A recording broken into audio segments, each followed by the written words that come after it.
thrust reverser, deactivation and lockout.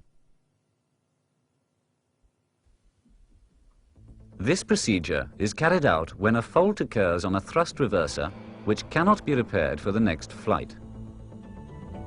Deactivation and lockout are therefore provided to secure the translating sleeves in stowed position when the aircraft has to be dispatched with an inoperative thrust reverser.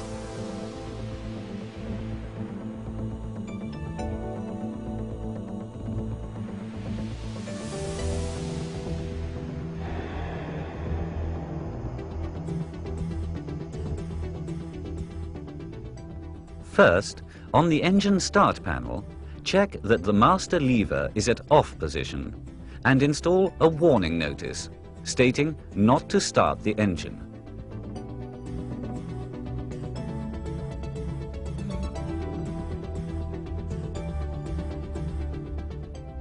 On the maintenance panel, make sure that the engine FADEC ground power switch is off and install a warning notice.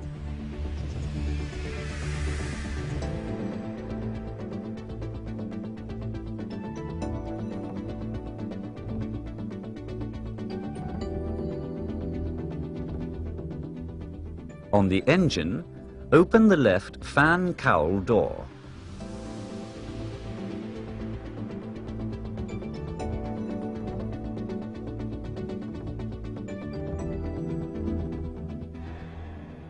Gain access to the hydraulic control unit, move the lever to deactivate the thrust reverser, and install the safety pin to hold the lever in the off position.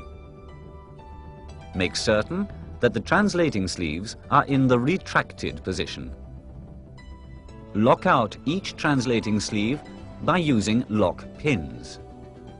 For each translating sleeve, remove the thrust reverser lock pin from the lower lock pin receptacle and the dummy pin from the upper lock pin receptacle, then interchange them.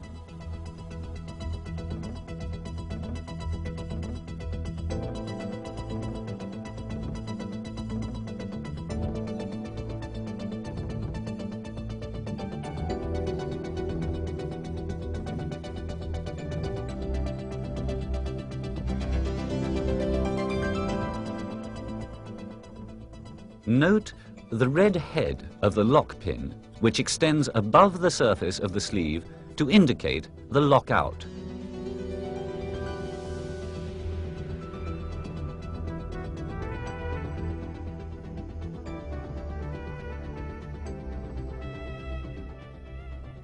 Close the fan cowl door and make sure that the working area is clean and clear of the tools and other items.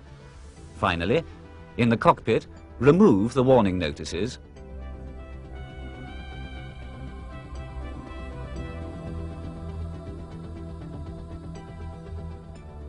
and install a placard indicating that the corresponding reverser is inoperative and note it in the logbook.